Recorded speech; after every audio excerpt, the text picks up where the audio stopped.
गिरिं यत्कृपातमहं వందే శ్రీ గురుం దీనతారిణం శిల ప్రభుపాద్ की जय శ్రీ గురుదేవ్ की जय అందరికీ స్వాగతం. ఈరోజు పరమ పావన రోజైనటువంటి ఏకాదశి.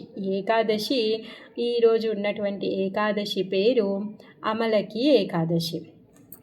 ఆమలకి అంటే ఆ పేరులో రెండు అర్థాలు ఉన్నాయి.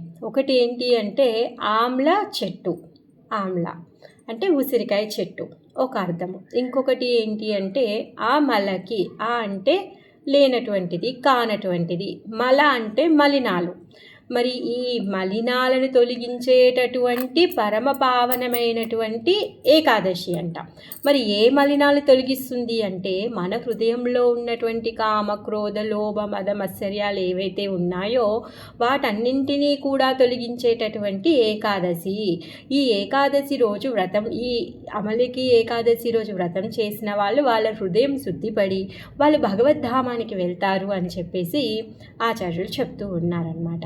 మరి ఏకాదశి ఉపవాసము అంటే ఏంటి? మరి ఉపవాసము అంటే అంటే దగ్గరగా ఉండడము, వాసము అంటే ఉండడము. మరి ఏం చేయాలంట? ఎవరికి దగ్గరగా ఉండాలంట? ఎవరికి దగ్గరగా ఉండాలి అంటే భగవంతునికి దగ్గరగా ఉండాలి. ఆ విష్ణువుకి, కృష్ణకి మనము దగ్గరగా ఉండాలి. ఉపవాసము, ఆయనకి దగ్గరగా నివసించాలి. మరి ఆయనకి దగ్గరగా ఎలా నివసిస్తాం? ఆయనేమో వైకుంఠంలో ఉన్నాడే. మరి ఆయన దగ్గరగా మనం ఎలా ఉంటాము అంటే ఆయన మనకి చాలా దగ్గరలో ఉన్నారు, వైకుంఠంలోనూ ఉన్నారు, మన హృదయంలో కూడా ఉన్నారు. మరి తను కాకపోతే మనం మన హృదయంలో ఉన్న సంగతిని మనం మర్చిపోయాం. మరి ఆయనకి దగ్గర అవ్వాలి, ఆయనకి దగ్గరగా ఉండాలి అంటే మనం చేయాల్సింది ఒకటే, హరినామం చెయ్యాలి. హరే కృష్ణ కృష్ణ కృష్ణ హరే హరే, హరే రామ రామ రామ హరే హరే అనే మంత్రాన్ని మనం జపించడము. తర్వాత భగవంతుడి యొక్క నామాలని కీర్తించడము. ఆయనని కీర్తించినటువంటి భక్తులు ఎంతోమంది ఎన్నో రకాల పాటలు రాసి తనని కీర్తించారు. మనం ఆ పాటలు పాడుకోవచ్చు, వినొచ్చు, భాగవతాన్ని వినొచ్చు, భగవద్గీతని చదవచ్చు. ఇవన్నీ కార్యక్రమాలు ఏవైతే ఉన్నాయో అవి మనని భగవంతుడికి దగ్గరగా ఉంచుతాయి. ఉపవాసము, ఏంటా వాసము? ఉపవాసము ఏంటంటే ఆ భగవంతుడికి దగ్గరగా మనని ఉంచేటటువంటి కార్యకలాపాలన్నమాట. వీటితో పాటుగా భగవంతుడి యొక్క దర్శనం చేసుకోవడము, ఆయనని అర్చించడము, ఆయనని పూజించడము, ఆయనకి నైవేద్యాన్ని వండడము, ఆయన కోసం చేసేటటువంటి ప్రతి కార్యం కూడా అది భక్తిమయ కార్యమే అవుతుంది. ఆ విధంగా ఎప్పుడైతే మన యొక్క దినచర్యని, మన యొక్క దైనందిన జీవితాన్ని మనము భగవంతుడి యొక్క కర్మలతో ఎప్పుడైతే జోడించుకుంటామో అప్పుడు మన హృదయం శుద్ధి పడుతుంది. మరి ఏకాదశి అంటే ఏంటి? ఏకాదశి అంటే మనం చెప్పుకునేటటువంటి అమావాస్య, పౌర్ణమితో మనం అక్కడి నుంచి లెక్క పెడితే 11వ రోజు వచ్చేదానిని ఏకాదశి అనేసి అంటారు. అలానే ఇంకొకటి ఏంటి అంటే ఏకాదశి అంటే మన శరీరము పాంచభౌతిక మూలకాలతో తయారైనటువంటిది. గాలి, నీరు, నిప్పు, ఆకాశము, భూమి, 5 పంచభూతాలతో పాటుగా అయితే ఈ శరీరం తయారైంది. మరి ఈ శరీరం తయారయ్యాక దీంట్లో ఇంకా 10 ఇంద్రియాలు ఉన్నాయంట. ఏంటా ఇంద్రియాలు అంటే 5 కర్మేంద్రియాలు, 5 జ్ఞానేంద్రియాలు అన్నమాట. కర్మేంద్రియాలు కాళ్ళు, చేతులు, నోరు, ముక్కు, కళ్ళు, ఈ విధంగా కర్మేంద్రియాలు. మరి జ్ఞానేంద్రియాలు ఏంటి అంటే కళ్ళు, తర్వాత చెవులు, నాలుక, ముక్కు, తర్వాత ఉదరము, ఈ విధంగా ఉదరం కాదు ఉపస్థము, ఈ విధంగా చర్మము, ఇవన్నీ కూడా జ్ఞానేంద్రియాలు, కర్మేంద్రియాలు. ఇవి 10. ఇంకొకటి ఈ 10 ఇంద్రియాలతో పాటుగా ఇంకొకటి మాస్టర్ ఉందంట. ఏంటా మాస్టర్ అంటే మనస్సు. ఆ మనస్సు ఏం చేస్తుంది అంటే ఆ మనస్సు యొక్క ఆకర్షణ వలన ఈ ఇంద్రియాలన్నీ కూడా పరుగు తీస్తూ ఉంటాయి అన్నమాట. మనం ఏదైనా చూసామనుకోండి, మన మనసు చెప్తుందన్నమాట మనకి, ఇది చాలా బాగుంది, చాలా మంచి రంగు ఉంది, ఈ చీరను కొనేద్దాము అనేసి చెప్తుందన్నమాట. ఆ విధంగా మనసు ఎప్పుడైతే చెప్పిందో కళ్ళు దాన్ని చూస్తూ ఉంటాయి.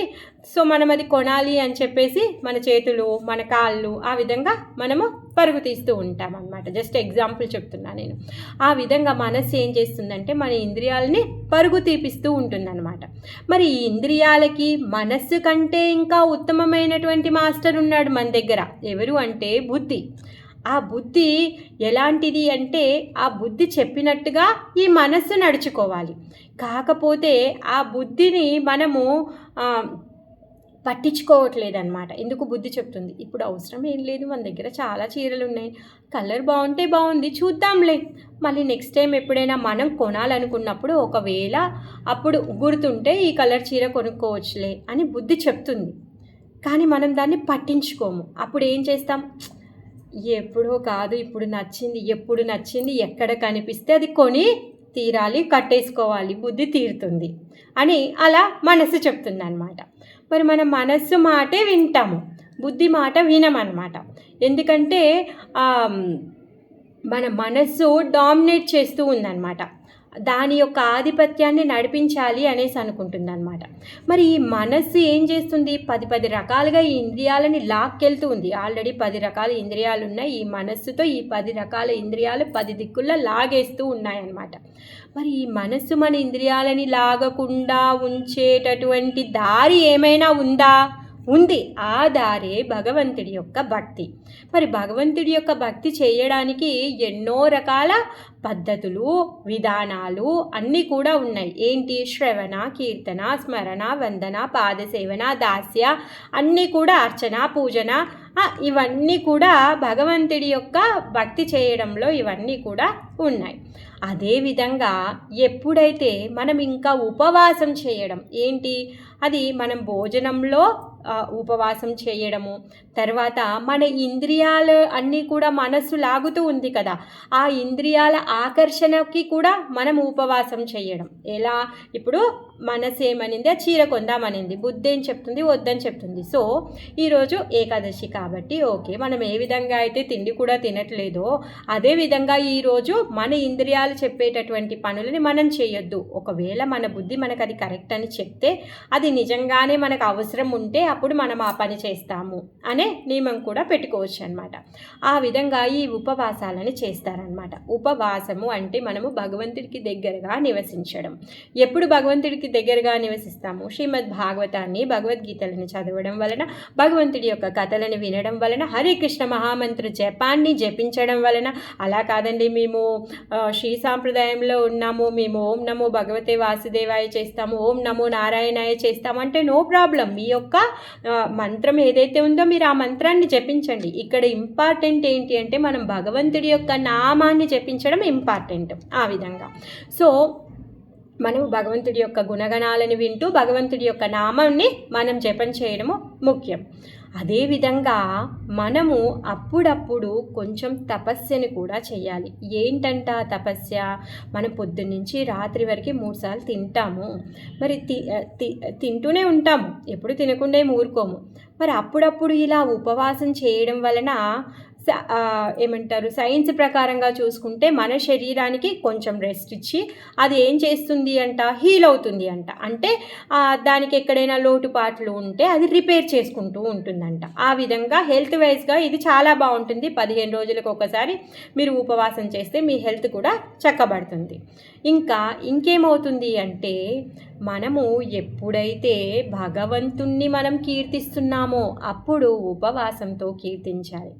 పిల్లోడున్నాడండి, మారాన్ చేస్తున్నాడు. తను ఏం చేస్తాడు, నేను ఈరోజు అన్నం తిననంటే తినను, నాకు టాయ్ కావాలంటే కావాలి అనేసి అంటాడు. వాడు 3 పూటలు తింటున్నాడు బాగా, వాడు టాయ్ కావాలన్నాడు అనుకో, వాడికి ఏం చెప్తాం, సరేలేరా రేపు కొంటాలే, ఎల్లుండి కొంటాలే, లేకపోతే నెక్స్ట్ టైం బజార్కి వెళ్ళినప్పుడు ఇప్పిస్తాలే అని అంటాము. కానీ పిల్లోడు నేను ఏమీ తినకుండా తాగకుండా అమ్మ నాకు బొమ్మ కావాలంటే కావాలి అని చెప్పేసి అల్లరి చేస్తున్నాడు అనుకో, అమ్మ వీడు అసలు ఈ బొమ్మ పేరుతో తిండి తినడం లేదు, అరే వీక్ అయిపోతాడు, వీడు అసలు తినేదే చాలా తక్కువ, ఈ విధంగా ఉపవాసం చేస్తే కడుపులో మంట వస్తుందో కడుపులో నొప్పి వస్తుందో అని అమ్మ భయపడి ఏం చేస్తుంది, వెంటనే ఫస్ట్ వాడికి తిండి తినిపించాలి అని చెప్పేసి మార్కెట్కి వెళ్ళి బొమ్మని ఇప్పిస్తుంది. అవునా కాదా?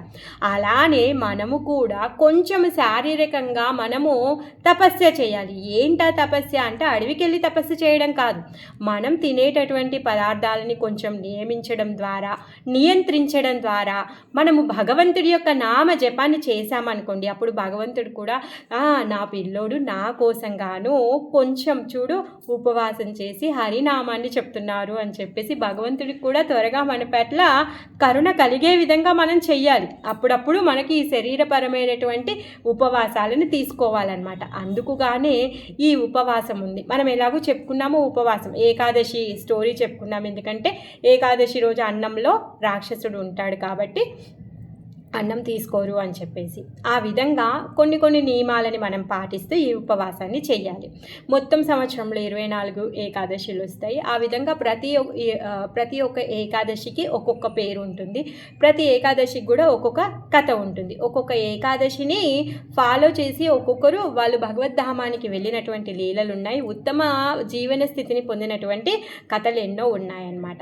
అయితే ఈరోజు అమలకి ఏకాదశి. ఈ అమలకి ఏకాదశి గురించి ఇది ఎప్పుడు వస్తుందంటే ఫాల్గుని మాసంలో శుక్ల ఏకాదశి అన్నమాట. అయితే ఈ అమలకి ఏకాదశి గురించి మాంధాత అనే రాజు వశిష్ఠుడి దగ్గరికి వెళ్ళాడనమాట. వశిష్ఠుడి దగ్గరికి వెళ్ళి అడుగుతున్నాడు. ఏమడుగుతున్నాడంటే, నాకు ఉత్తమమైనటువంటి వ్రతాన్ని చెప్పండి, నేను భగవంతుడిని పొందేటటువంటి ఉత్తమమైనటువంటి వ్రతాన్ని చెప్పండి అని అడిగినప్పుడు ఆ వశిష్ఠుడు ఈ అమలకి ఏకాదశి గురించి చెప్తాడనమాట. అలానే ఒకసారి యుధిష్ఠిర మహారాజు కృష్ణుని కూడా అమలకి ఏకాదశి గురించి అడుగుతాడనమాట. ఆ కృష్ణుడు చెప్పినటువంటిది, వశిష్ఠుడు చెప్పినటువంటిది ఈ అమలకి ఏకాదశి యొక్క మహత్యం అన్నమాట. మరి ఏమైంది అంటే ఈ అమలకి ఏకాదశి ఏదైతే ఉందో ఈరోజు ఏంటి అంటే పూర్వం ఎప్పుడైతే ఇప్పుడు మన మీటింగ్ ఎండ్ అవుతుంది ఒక 10 minutesలో. ఇది ఎండ్ అవ్వగానే మీరు మళ్ళీ రీజాయిన్ అవ్వండి, ఓకేనా? ఆ రోజు ఏంటి అంటే అంటే బ్రహ్మదేవుడి యొక్క రోజు గురించి మాట్లాడుతూ ఉన్నారనమాట. మరి బ్రహ్మ ప్రతిరోజు రాత్రి పడుకునేటప్పుడు ప్రళయం వస్తుందన్నమాట. ఆ విధంగా బ్రహ్మదేవుడి యొక్క రోజంతా కంప్లీట్ అయిపోయింది. మనం చెప్పుకున్నాం కదా, బ్రహ్మదేవుడి యొక్క ఒక్క రోజులో 71 దివ్యయుగాలు ఉంటాయి. ఒక్క దివ్యయుగంలో 4 యుగాలు ఉంటాయి. ఆ 4 యుగాలే సత్య, త్రేత, ద్వాపర, కలియుగాలు.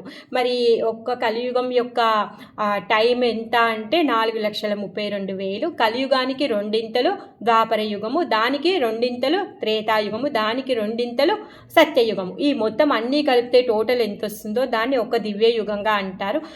అది ఇంటూ 71 చేస్తే బ్రహ్మదేవుడి యొక్క ఒక్క రోజు అవుతుంది, ఓకేనా? సో ఆ విధంగా బ్రహ్మదేవుడి యొక్క ఒక రోజు అయిపోయి రాత్రి అవ్వబోతుంది అనమాట. రాత్రి అయ్యేటప్పుడు ఎందుకంటే ప్రళయం వస్తుంది. మొత్తం కూడా స్థలము, జలము, జీవులు, పక్షులు ఇంకా ఏది కూడా ఉండదు, అన్నీ కూడా ప్రళయానికి గురైపోతాయి అన్నమాట. అప్పుడు ఆ రాత్రి ప్రళయం అయ్యేటటువంటి ఆ సమయంలో ఏంటి అంటే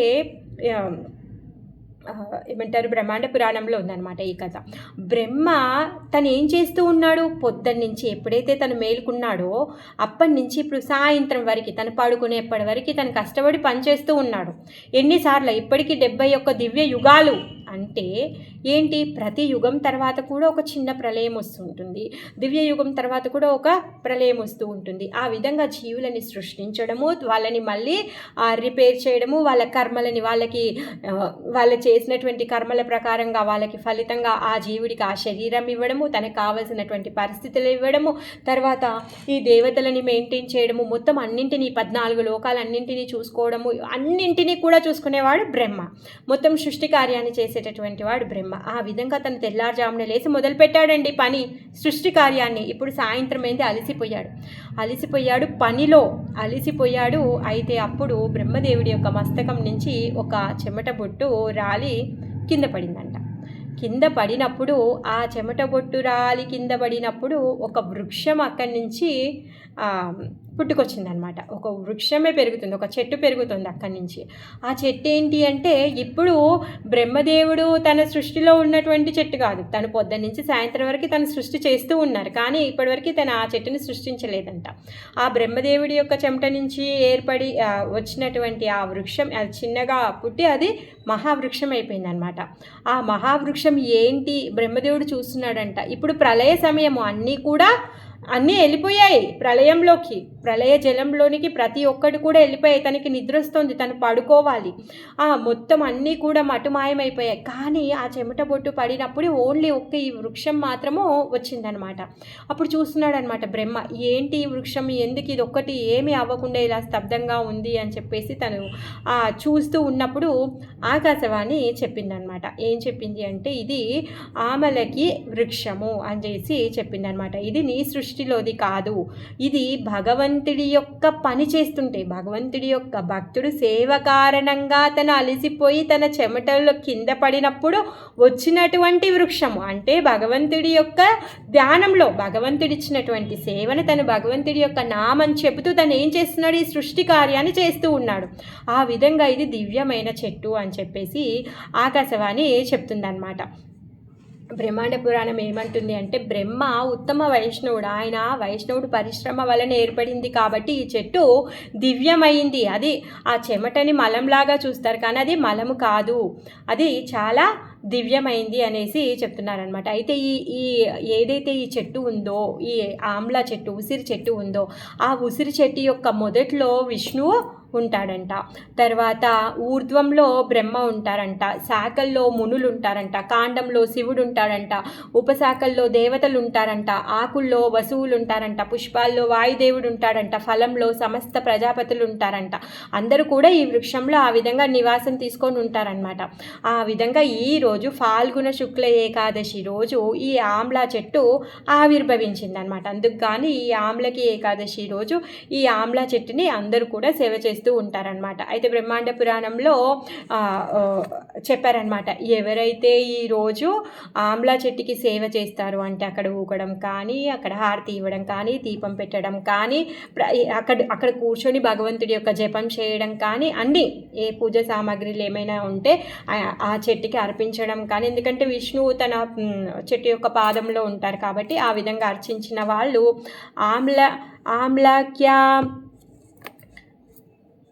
ఆమ్లాఖ్యాక్రాంతరజాను మహాపాతకనాశనం మోక్షదా సర్వలోకానాం గోస్వాస్త్రాకల ప్రదానం.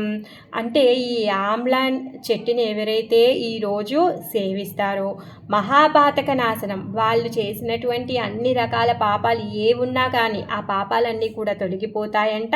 తర్వాత సర్వలోక మోక్షణం, మీరు భూలోకంలో ఉన్న, సత్యలోకంలో ఉన్న, తపోలోకంలో ఉన్న, ఏ లోకంలో ఉన్న, ఏ స్థితిలో ఉన్నా కూడా వాళ్ళు మోక్షాన్ని పొందుతారు. ఇంకా ఈరోజు ఆ విధంగా సేవ చేసిన వాళ్ళకి సహస్ర ఆవులు దానం చేసినటువంటి ఫలితం కూడా వస్తుందన్నమాట.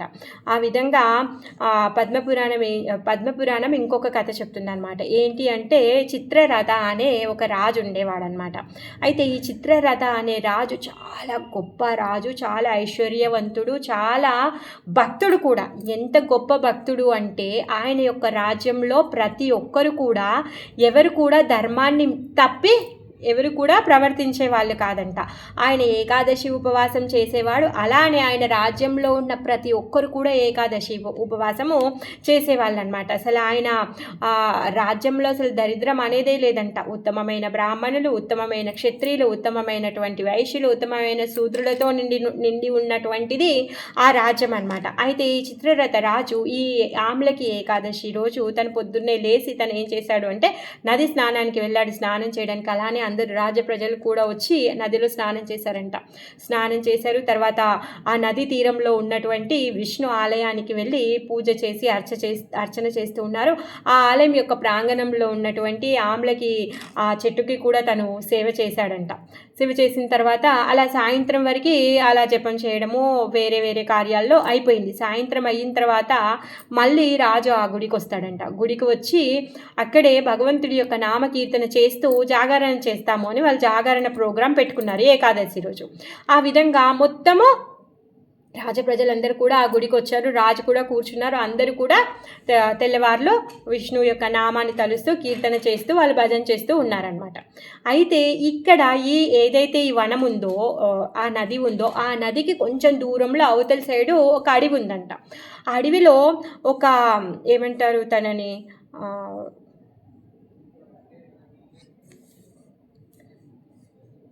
వేటగాడు సారీ వేటగాడు అక్కడ అడవిలో ఉన్నాడనమాట. ఆ వేటగాడు పాపం పొద్దున్నుంచి వేటాడడానికి ట్రై చేస్తూ ఉన్నాడనమాట. ముందు రోజు కూడా పాపం సరిగా తినలేదంట, ఆకలితో ఉన్నాడు. పొద్దున్నుంచి వేటాడడానికి చూస్తున్నాడు, ఒక జంతువుని కూడా చంపలేకపోయాడు. అసలు ఎవరు కూడా ఆ దారి గుండా పోవట్లేదు, ఎవరిని ఎలా అయినా అటాక్ చేసి తిందామంటే తిండి లేదు. ఆ రోజు పొద్దున్నుంచి సాయంత్రం వరకు ఎంతగా అలసిపోయాడు అంటే నడిచి నడిచి ఒక జంతువు కూడా తనకి పడలేదు, ఎవరు కూడా దొరకలేదు తనకి. ఆ విధంగా ఆకలితో అలసిపోయి ఉన్నాడనమాట ఈ వేటగాడు. ఆ నది తీరం వరకు వచ్చాడు. అక్కడికి వచ్చిన తర్వాత కీర్తనలు వినిపిస్తూ ఉన్నాయంట, భజనలు వినిపిస్తూ ఉన్నాయంట. ఓహో, ఇక్కడ చాలామంది జనాలు ఉన్నట్టున్నారు, అయితే కీర్తనలు కూడా వినిపిస్తున్నాయి. ఇలాంటి ఏదైనా పూజా ప్రోగ్రాం చేసిన తర్వాత ఆ కీర్తన అయిపోయిన తర్వాత వాళ్ళు భోజనాలు పెడతారు కదా, సంతాపం చేస్తూ ఉంటారు కదా, అన్నప్రసాదాలని పంచుతూ ఉంటారు.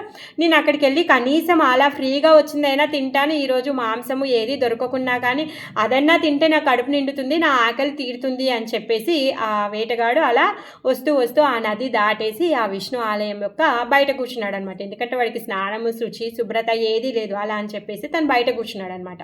లోపలేమో వీళ్ళందరూ చాలా బిజీగా ఉన్నారు హరినామం చెప్పడంలో. ఇంకా వేటగాడు అక్కడ కూర్చొని ఆలోచిస్తున్నాడు, ఇంకా అయిపోతుంది నీరసించి ఉన్నాడు పాపం. అలా కూర్చొని కునుకు పడుతుంది, మేలుకొస్తుంది. వాళ్ళు గట్టి గట్టిగా హరినామం చెప్పినప్పుడల్లా ఉలికి పడుతున్నాడు. అయిపోతున్నట్టుంది ఇప్పుడు ఈ భజన అయిపోతుంది, అయిపోగానే అన్నప్రసాదాలు పెడతారు, సో నేను ఇప్పుడు తినొచ్చు అనేసి తను ఆలోచిస్తున్నాడు అనమాట. ఆ విధంగా వాళ్ళు తెల్లవార్లు కీర్తన చేస్తున్నారు. పాపం తనకేం తెలుసు, వాళ్ళు చేస్తున్నారు ఉపవాసం రోజు ఏమీ అన్నప్రసాదాలు దొరకవు అని చెప్పేసి తనకు తెలియదు కదా. తనేమో అన్నప్రసాదం దొరుకుతుంది కదా అని చెప్పేసి తను అక్కడే కూర్చొని నిరీక్షిస్తూ ఉన్నాడనమాట. ఆ విధంగా తెల్లారైపోయింది. అందరూ ఏం చేస్తున్నారు, హరినామం చెప్పారు. తెల్లారిన తర్వాత అందరు ఇంటికి వెళ్ళిపోయి వాళ్ళు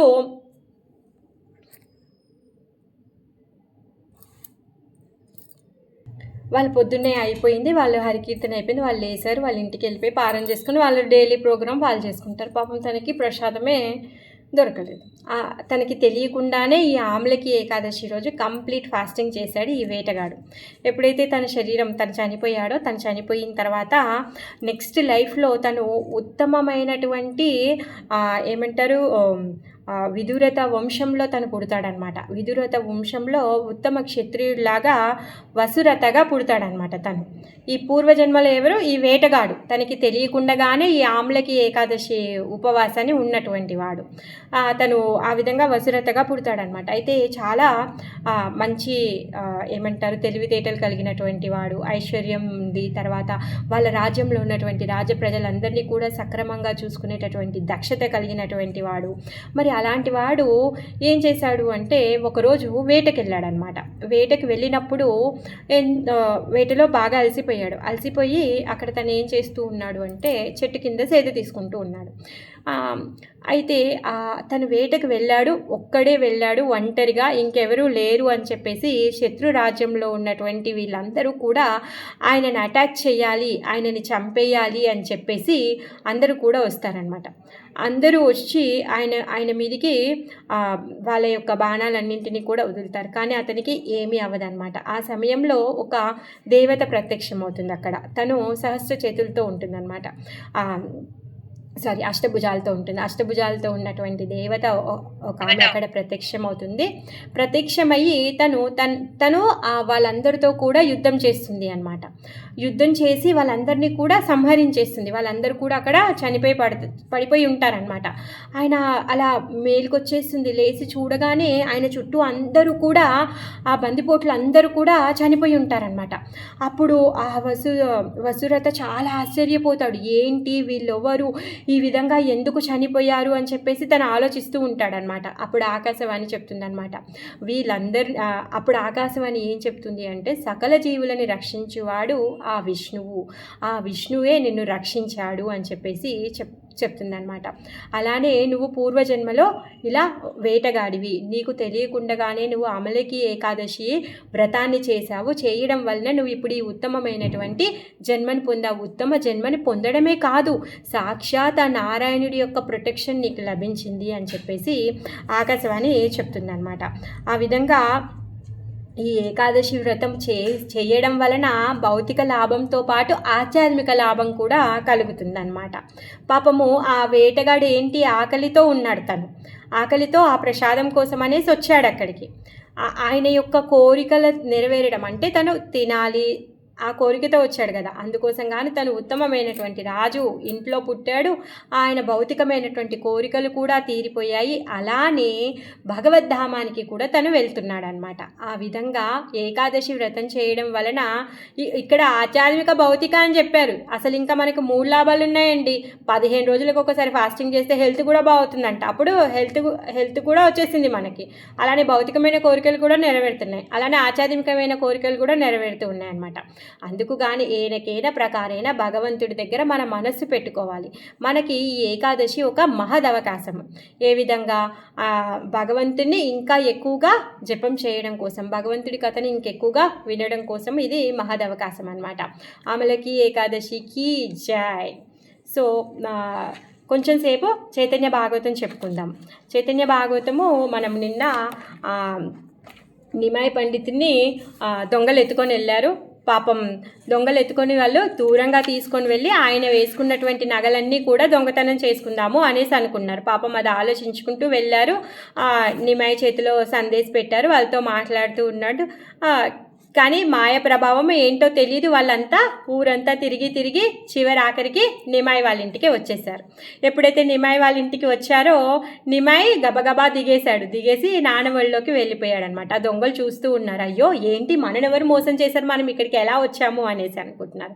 అప్పుడు అందులో ఒకడు అంటాడంట, అరే చండీ పూజ చేస్తున్నాం కాబట్టి చండీ అమ్మవారికి మన మీద దయ కలిగింది, అందుకే మనం చనిపోకుండా పట్టుపడకుండా ఇప్పుడు మనం వచ్చాము అని చెప్పి వాళ్ళిద్దరు ఆనందంతో పారిపోతే ఒకరినొకరు కౌగులించుకుంటూ వాళ్ళు వెళ్ళిపోతూ ఉన్నారంట. తీరా చూస్తే అక్కడ ఉన్న వాళ్ళు ఎవరు తీసుకొచ్చారు అబ్బాయిని అనేసి అడిగితే ఎవరు కూడా సపోర్ట్ చేయట్లేదంట. ఎందుకు వచ్చిన వాళ్ళని సన్మానిద్దాము అనేసి అనుకున్నారు. అప్పుడు నిమాయిని అడిగితే, లేదు నేను అలా నడుచుకుంటూ గంగా తటానికి వెళ్ళిపోయాను, నాకు దారి తెలియకపోతే వాళ్ళిద్దరు వచ్చి నన్ను ఏదో ఒక దారిలో తెచ్చి ఇక్కడ దింపేశారు అనేసి చెప్తున్నారు. ఆ విధంగా నిమాయి తను రకరకాలుగా లీలలు చేస్తూ ఉన్నాడనమాట. ఏ విధంగా అయితే గోపాలుడు వెన్న దొంగతనం చేసేవాడు, ఆ విధంగా వాళ్ళ చుట్టుపక్కల ఉన్న ఇళ్లలోకి వెళ్ళి పాలు తాగేయడము, అన్నం తినేయడము, పెరుగు కుండల్ని పలగొట్టేయడము, చిన్నపిల్లల్ని ఏడిపించడము, రకరకాల అల్లుర్లు తను చేస్తూ తన యొక్క అద్భుతమైన లీలల్ని చేస్తూ ఉన్నాడనమాట. ఆ విధంగా ఇంకొక లీల చేస్తున్నాడు. ఏంటి అంటే తైర్తిక విప్రాన్న భోజనము. తైర్తిక బ్రాహ్మణుడు ఒకరు వాళ్ళ ఇంటికి వస్తాడనమాట. ఆయనని అతిథిగా పిలుస్తాడు వాళ్ళ నాన్న జగన్నాథ్ మిశ్రా. ఆయన వచ్చినప్పుడు ఏం చేశాడో ఈ కథలో మనము చెప్పుకుందాం. ఆజానులంబిత భుజౌ కనకావతాతౌ సంకీర్తనైక పితరౌ కమలాయతాక్షౌ విశ్వంబరౌ ద్విజవరౌ యుగధర్మపాలౌ వందే జగత్ప్రియకరౌ కరుణావతారౌ. జయ జయ శ్రీ చైతన్య జయ నిత్యానంద జయ జయ అద్వైత చంద్ర జయ గౌర భక్త బృంద. చైతన్య మహాప్రభుకి జయ. జయ జయ భక్త ప్రియ ప్రభు విశ్వంభర ధ్వజ చంద్రపద మహామహేశ్వర. ఈ భక్తులకి ప్రియమైన వాడు, తర్వాత భక్తులంటే ఆయనకు ప్రియం కలిగినటువంటి వాడు. భక్తులకి ప్రియమైన వాడు చైతన్య మహాప్రభు. మరి చైతన్య మహాప్రభులకి ఎవరి ఇష్టమంట? భక్తులంటే చాలా ఇష్టమంట. అలాంటి విశ్వంభరుడికి జయము జయము. ఇంకా అతను ఎవరంట? మహామహేశ్వరుడు. తను ఆయన నారాయణుడు, వైకుంఠ నారాయణుడు. హే నమతే ఆచే ప్రభు జగన్నాథ గరే అలక్షితే బహువిధ స్వప్రకాశ కరే. అలాంటి వైకుంఠ నారాయణుడు, వైకుంఠనాథుడు ఎక్కడికి వచ్చాడంట? జగన్నాథ మిశ్రా వాళ్ళ ఇంటికి వచ్చాడనమాట, వాళ్ళ గృహంలో వచ్చాడనమాట. అతను ఆ విధంగా ఎవరికి తెలియకుండా తన యొక్క లీలల ద్వారా తనని తాను ప్రకాశింప చేసుకుంటూ ఉన్నాడు. ఏకదీన డాకి బోలే మిశ్ర పురందరా అమర పుస్తకానా బాపా విశ్వంబరా. బాపేరా వచన শুনি গারে দাই যায়া রুনা জুনা করিয়ে নুপুরা বাজে পায়া. মিশ্রা বলে কোদা শুনি নুপুরেরা ধ্বনি చతుర్థికే ఛాయ దుయి బ్రాహ్మణ బ్రాహ్మిణి. ఒకరోజు ఏమైంది అంటే మిశ్ర అంటే జగన్నాథ మిశ్ర. ఈ జగన్నాథ మిశ్రుల వారు ఏం చేశారు అంటే బాబు అని చెప్పి విశ్వంభరుణ్ణి పిలిచాడంట. పిలిచి నాది లోపల ఒక పుస్తకం ఉంది, అది తీసుకొని రా నాన్న అని చెప్పాడనమాట. ఆ మాట ఎప్పుడైతే నాన్న చెప్పాడో బాపేర వచన సుని వినగానే ఏం చేశాడంట గరే దాయి జాయ రుణజున. ఇంకా తను లోపలికి ఉరికి పరిగెత్తుకుంటూ లోపలికి వెళ్ళాడంట. ఎప్పుడైతే నిమాయి లోపలికి పరిగెత్తుకుంటూ వెళ్ళాడో రుణజును కరియ నుపుర బాజే పాయ. ఏంటంట గల్లు గల్లుమని చాలా మనోహరమైనటువంటి శబ్దం, భయంకరమైన శబ్దం కాదండి గల్లు గల్లున అంటే, చాలా మనోహరమైనటువంటి గజ్జల నూపురాల సౌండ్ వచ్చిందంట. అయితే ఆ నూపురాల శబ్దం ఎప్పుడైతే విన్నారో ఈ అమ్మా నాన్న శచీమాత ఇంకా జగన్నాథ మిశ్ర అంటున్నాడు అనమాట, కోతాశుని నూపిరే ధ్వని, ఎక్కడి నుంచి వస్తుంది ఈ నూపురాల ధ్వని? చతుర్దాకే ఛాయ దూయి బ్రాహ్మణ బ్రాహ్మిణి. అటు ఇటు ఎటు చూసినా కానీ ఎవరు కనిపించట్లేదు, కానీ నూపురాల యొక్క శబ్దం మాత్రం వస్తోంది.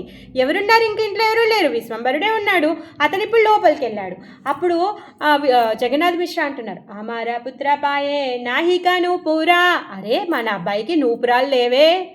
కోతయ బాజీల వాజా నూపురా మధురా. మరి ఎక్కడి నుంచి వస్తుంది ఇంత మధురమైనటువంటి నూపురాల శబ్దము? కి అద్భుత దూయి జనే మనే మనే గనే వచన స్ఫురే దూయి జనే రవదనే.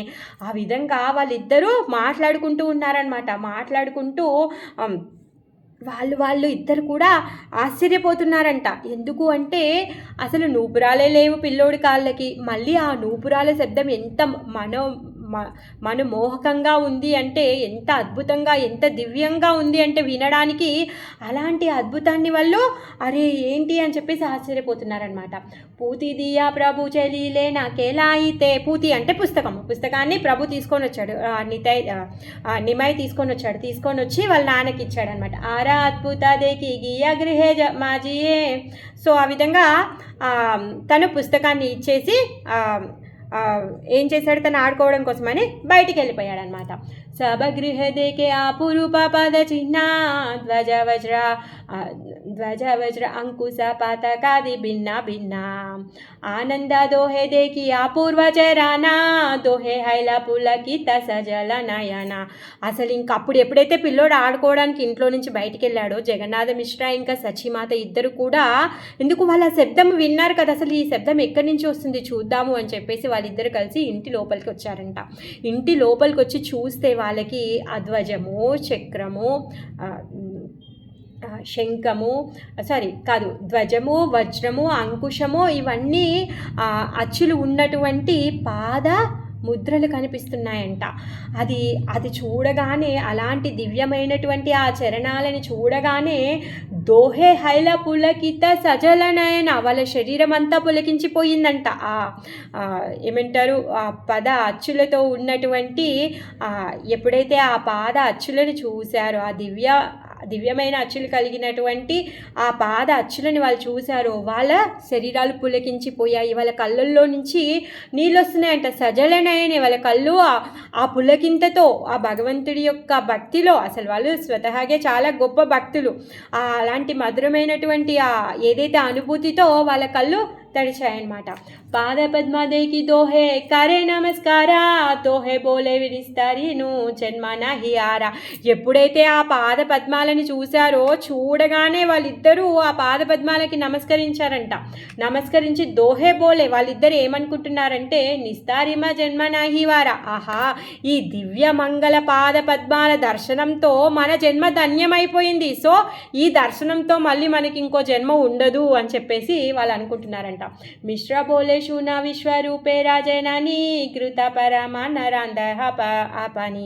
ఏమంటున్నాడంటే జగన్నాథ మిశ్ర, శుని విశ్వరూపే జనని, ఓ విశ్వరూప జనని శచి, ఏంటి ఘృత పరమాన్న రాందహ ఆపని, నువ్వు నెయ్యి వేసి పరమన్నాన్ని వండు అని చెప్తున్నాడంట. ఎందుకు?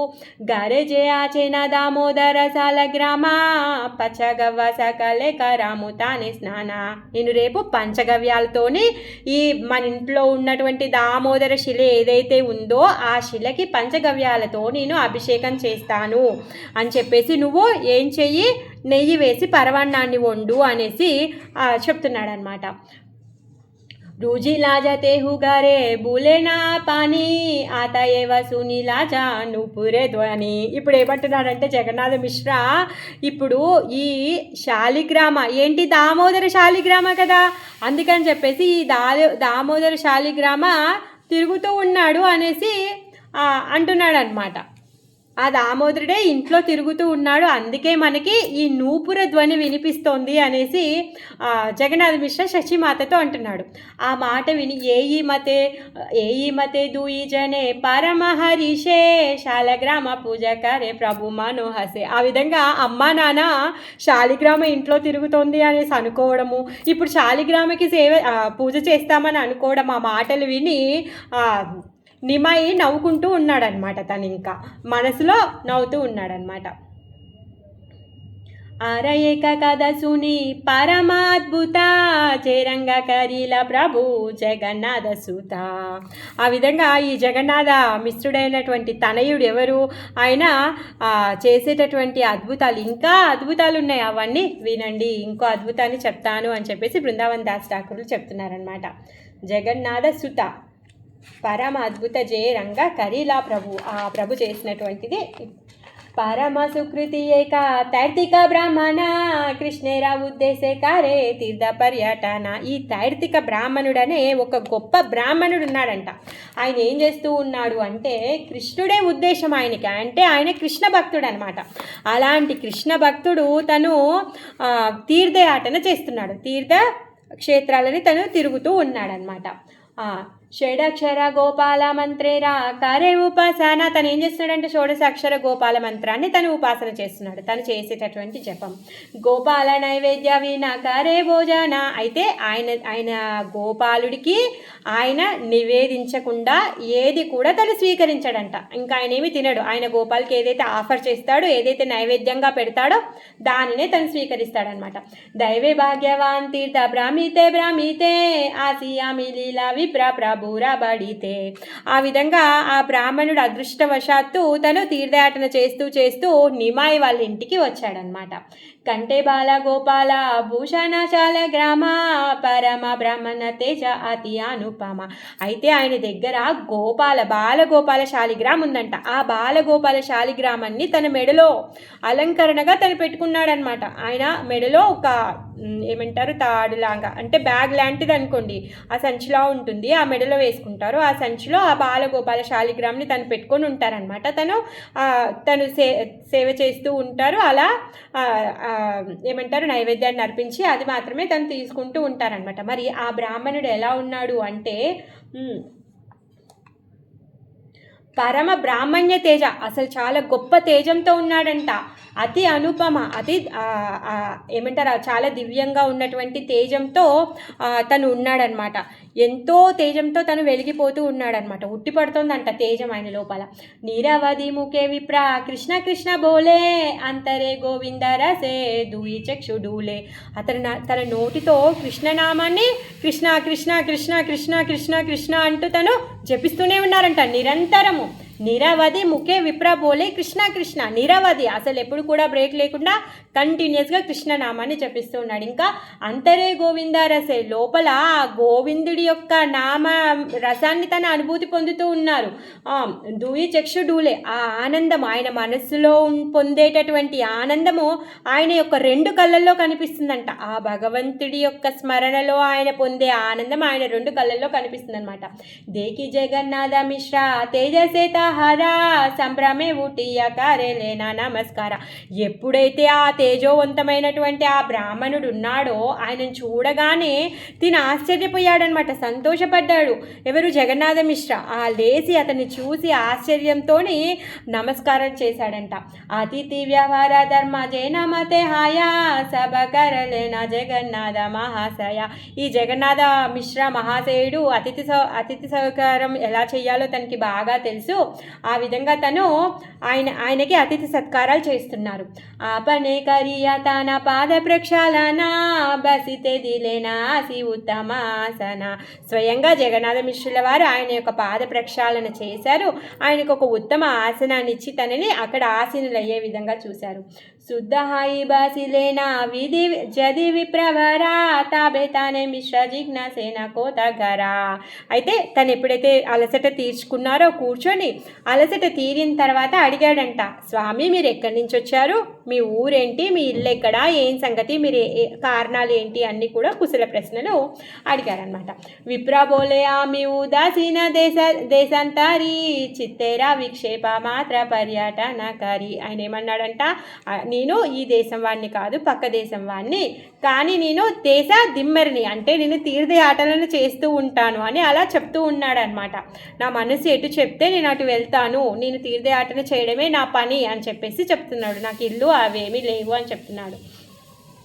प्राणति करिया मिश्रा बोले न वचना जगतेरा भाग्य से तुम्हारा पर्यटना विशेषता जिया मारा परम सौभाग्य आज्ञा దేహరందనేరా కరిగియా కార్య. సో అసలు ఈ జగన్నాథ మిశ్రుల వారు చాలా ఆనందపడుతున్నారంట. ఆహా అని చెప్పేసి తనకి ప్రణామాలు అర్పించిన తర్వాత ఏమంటున్నాడంటే, మీరు పర్యటిస్తున్నది మీ యొక్క సొంత లాభం కోసం కాదండి, అందరినీ ఉద్ధరించడం కోసం, ఈ జగత్తు యొక్క భాగ్యం కోసమే మీరు జగతేరా భాగ్యసే తోమారా పర్యటన. ఎందుకు ఇలాంటి ఉత్తమమైనటువంటి సాధువులంట వాళ్ళు పర్యటిస్తూ గృహస్థుల ఇండ్లల్లోకి వెళ్ళి వాళ్ళు భగవంతుడి యొక్క నామాన్ని పంచి భగవంతుని గురించి 4 మాటలు వాళ్ళకి చెప్పి వీళ్ళందరినీ కూడా ఉద్ధరిస్తూ ఉంటారనమాట.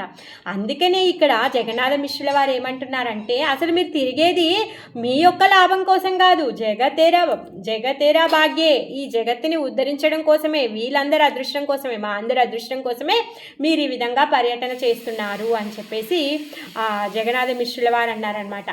అనిన తర్వాత మీరు ఇక్కడికి వచ్చారు, మాది చాలా సౌభాగ్యం, మేము చాలా అదృష్టవంతులము అనేసి చెప్పారనమాట. చెప్పి తను ఏమంటున్నారంటే, మీరు వంట చేసుకోండి, ఎందుకంటే తను స్వయంగా వంట చేసుకొని తన యొక్క బాలగోపాలుడికి తను ఆఫర్ చేసుకుంటారనమాట. అందుకని తను ఏమంటున్నట్టే, రందనేర కరిగియ కార్య, మీకు వంటకు కావాల్సినటువంటి ఏర్పాట్లన్నీ నేను చేస్తాను, సామాగ్రిని అంతా నేను తెస్తాను అని చెప్తున్నాడు అనమాట. విప్ర బోలేకారా మిశ్ర జే ఇచ్ఛతో మారా హరిషే కరీలా మిశ్ర దివ్య ఉపహార. ఆ విధంగా ఆ విప్రుడు ఏమన్నాడంటే, సరే మీ ఇష్టము, మీకేది నచ్చితే అది చెయ్యండి అనేసి చెప్తున్నాడు అనమాట.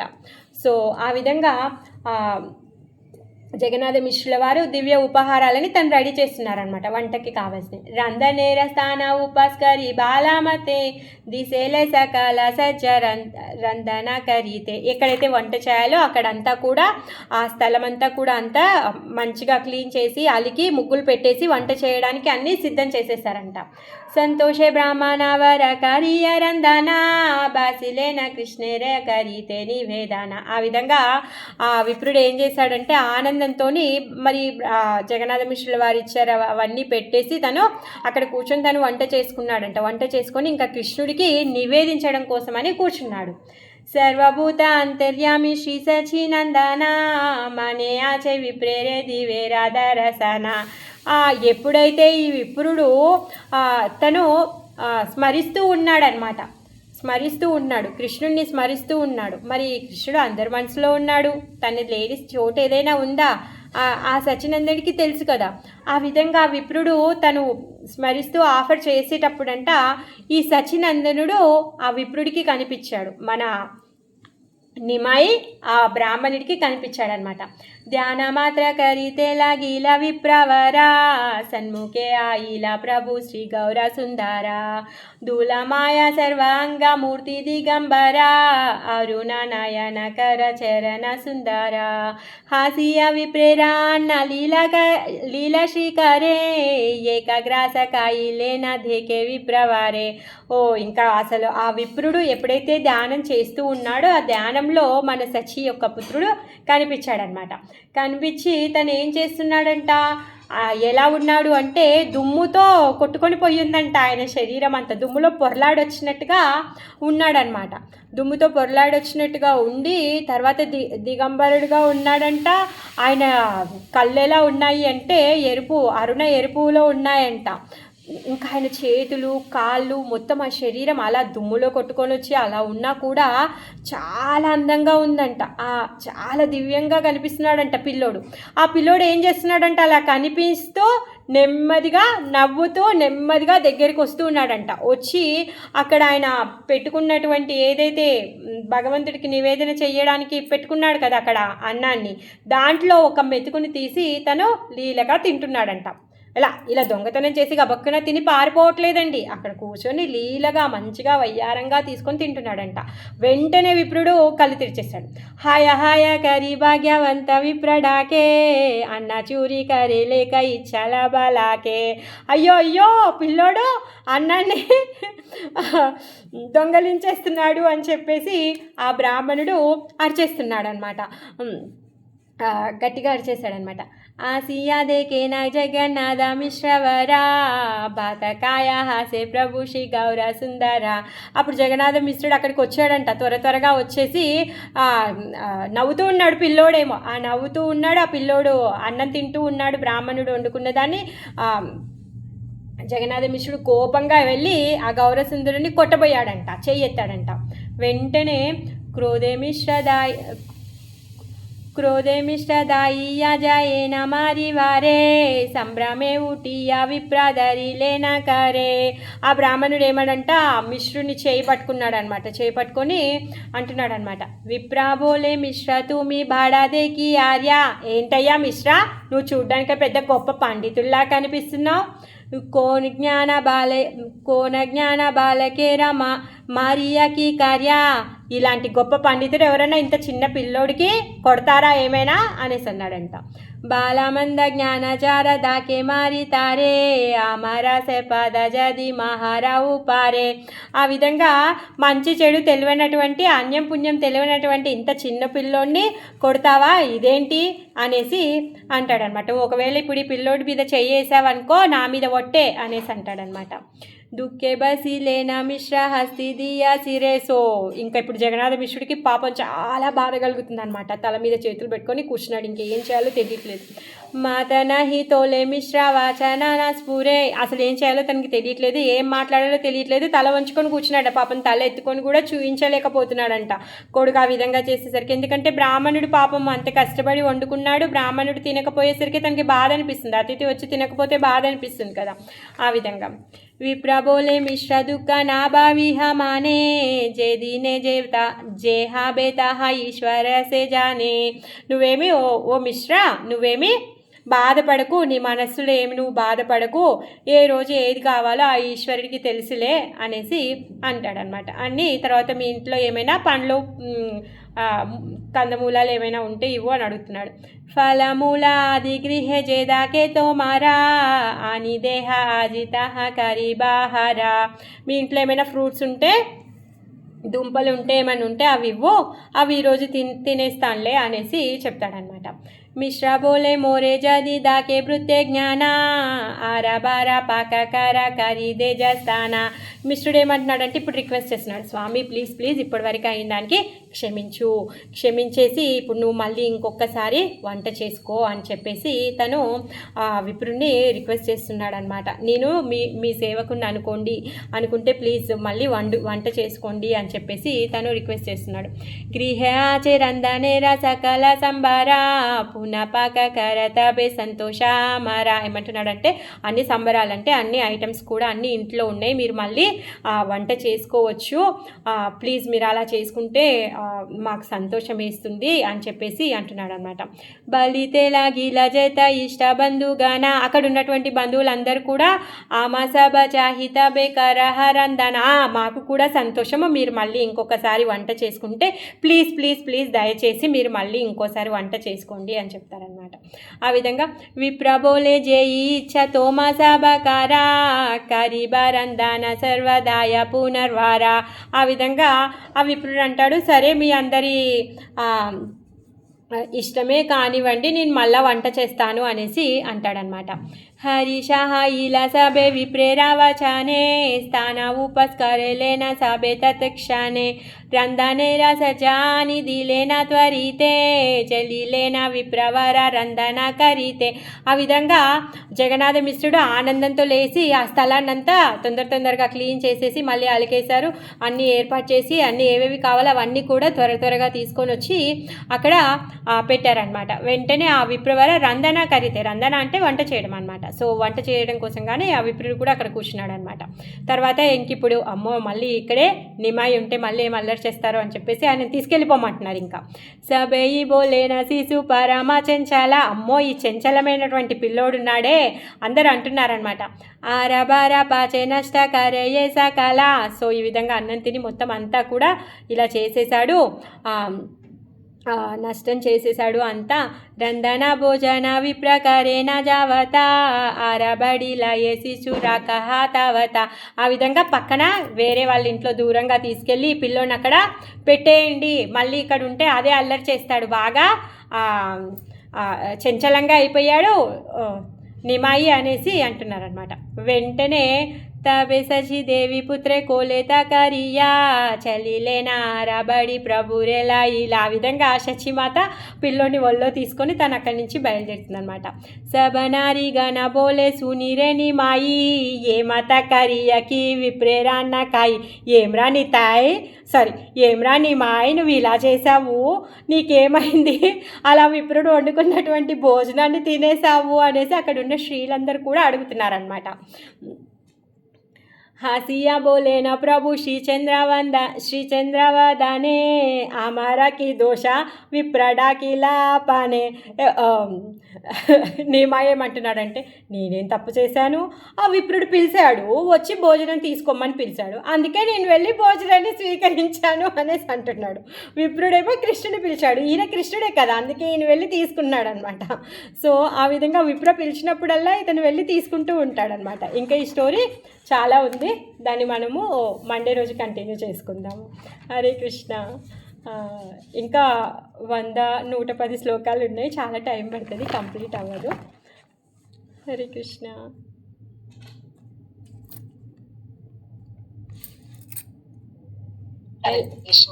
ఎలా అనిపించింది చైతన్య మహాప్రభు యొక్క స్టోరీ వింటుంటే చెప్పండి. చాలా బాగుంది మాతాజీ.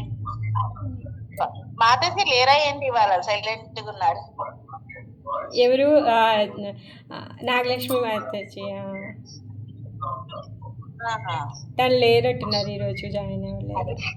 హరే కృష్ణ మాతాజీ. హరే కృష్ణ మాతాజీ. ఉంటే కొత్తగా ఉంటుంది.